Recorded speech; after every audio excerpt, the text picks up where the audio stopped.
আসসালামু আলাইকুম এভরিওয়ান, সবাই কেমন আছেন? আশা করছি যে যার মতো ভালো আছেন। আজ আমি আপনাদের সাথে শেয়ার করব বেলা ছাড়া আলু পরোটার রেসিপি। এই মজার আলু পরোটাগুলো আপনারা বাচ্চাদের টিফিনে অথবা সকাল বিকেলের নাস্তায় সবাই খেতে পারবেন অনেক মজা করে। এটা কিন্তু ছোট থেকে বড় সবাই অনেক বেশি পছন্দ করবে। আর চেষ্টা করেছি একদম সহজে এই আলু পরোটাগুলো তৈরি করে নেওয়ার। আশা করছি রেসিপিটি আপনাদের ভালো লাগবে। তো চলুন আর কথা বাড়াবো না, চলে যাব মূল রেসিপিতে। তো দেখতেই পাচ্ছেন, প্রথমে আমি একটি মিক্সিং বোল নিয়েছি। তারপর আমি এখানে 1 কাপ পরিমাণ ময়দা নিয়ে নিয়েছি। তারপর দিয়ে নিচ্ছি স্বাদমতো লবণ। লবণটা দিয়ে এরপর আমি এখানে 1 টেবিল চামচ পরিমাণ দিয়ে নিচ্ছি তেলটা দিয়ে এরপর আমি এখানে দিয়ে নিচ্ছি 1.5 কাপ পরিমাণ পানি। তো দেখুন, প্রথমে আমি 1 কাপ পরিমাণ পানি দিয়ে নিচ্ছি, তারপর আমি আরও 1/2 কাপ পরিমাণ দিয়ে নিচ্ছি।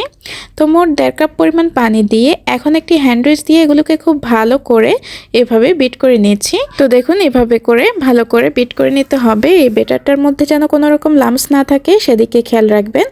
তো দেখুন, কোনো লাম্পস নেই, আমার বেটারটা তৈরি হয়ে গেছে। এখন এটাকে এক পাশে সরিয়ে নিচ্ছি। তো আগে থেকে আমি 5টি ছোট সাইজের আলু বয়েল করে রেখেছিলাম। এখন এগুলোকে একটি গ্রেটার দিয়ে গ্রেট করে নিচ্ছি।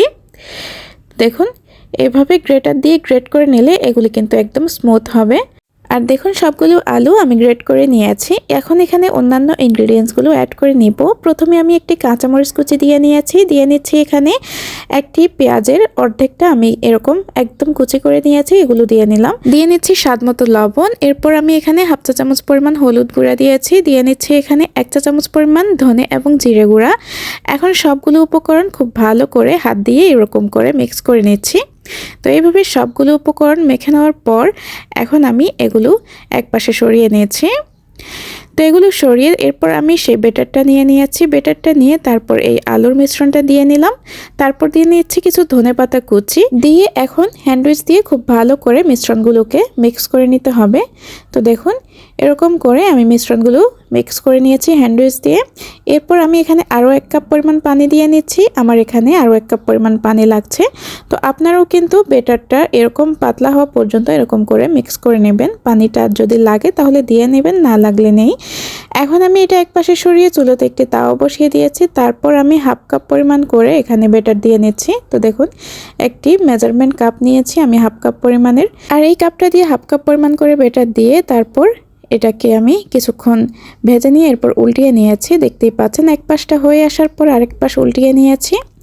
তো এইভাবে উল্টে পাল্টে এরকম করে পরোটাগুলোকে ভেজে নিতে হবে। তো দেখুন, আমার এই পরোটাটা হয়ে গেছে। এখন আমি এটা উঠিয়ে নিচ্ছি। তো এইভাবে করে একটি একটি করে সবগুলো পরোটা আমি ভেজে নিয়েছি। আর দেখুন, এর কালারটা কতটা সুন্দর হয়েছে আর এগুলি দেখতেও কতটা লোভনীয় দেখাচ্ছে, দেখতেই পাচ্ছেন। তো এরকম করে আপনারাও কিন্তু বাসায় এটা একবার হলেও ট্রাই করে দেখবেন। খুব সহজে কিন্তু এটা তৈরি করে ফেলতে পারবেন বাচ্চাদের টিফিনে অথবা সকাল বিকেলের নাস্তায় অনেক মজা করে এটা খেতে পারবেন। তো এটা বানালেই আপনারা বুঝতে পারবেন এটা কতটা মজার হয়। আশা করছি আমার আজকের রেসিপিটিও আপনাদের ভালো লেগেছে। আর ভালো লেগে থাকলে অবশ্যই আমার ভিডিওটিতে লাইক, কমেন্ট এবং শেয়ার করতে ভুলবেন না। আর আমার চ্যানেল সাবস্ক্রাইব করে সবসময় আমার পাশে থাকবেন এবং আমার পেজটিও ফলো দিয়ে রাখবেন। তো আজকের মতো আমি এখানেই বিদায় নিচ্ছি। সবাই অনেক বেশি ভালো থাকবেন, সুস্থ থাকবেন আর আমার জন্য দোয়া করবেন। আল্লাহ হাফেজ।